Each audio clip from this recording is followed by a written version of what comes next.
राओ रुञ रहूं जिते नीहा निकणी, लॻियो पेर लकन सी छिॼो छन छियूं।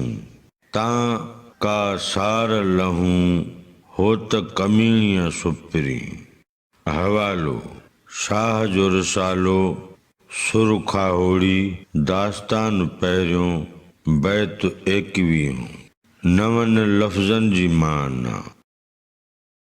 राओ माना पथरियूं या ककिरियूं, रहूं माना जबल या लट, नेहा माना लुकने झोलन वारो आरहड़ो, निकणी माना बिल्कुल फ़क़त या रुगो, छिहूं माना छहूं या पुरज़ा पुरज़ा, सार लहूं माना सार या संभार लहो। बैत जे टिन्ही मिसरनि जी जुदा जुदा सादी सम्झाणी।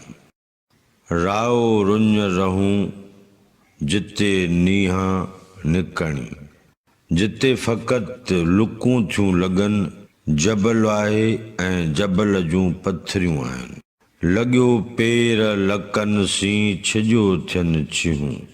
जाबलू रस्तनि तां हलंदे पेर पटिजी छिलजी था पवनि। तां का सार लहूं होत कमीणीअ सुपिरी, ऐं होत हिन कमज़ोर जी संभार लहो।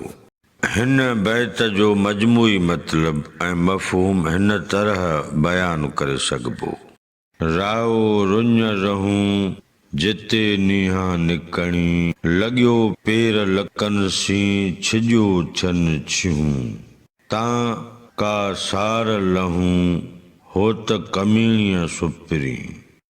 लतीफ़ साईं चवे थो त कमज़ोर खाहोड़ी माईअ खे मुश्किलूं हर वक़्तु आॾो आहिनि। जिते हूअ पंध करे थी तिते जबल ई जबल आहिनि। रुगो कोसियूं ककिरियूं पथरियूं आहिनि। जाबलू लंघनि लकनि मंझां गुज़रंदे पेर पटिजो फटिजो था पवनि। अहिड़े तहिड़े हाल में हलंदड़ पंध कंदड़ जी ऐं पिरीं अवां पाण पहुची सार संभार लहो त संदसि सूर थधा थी ठप ठरी पवनि।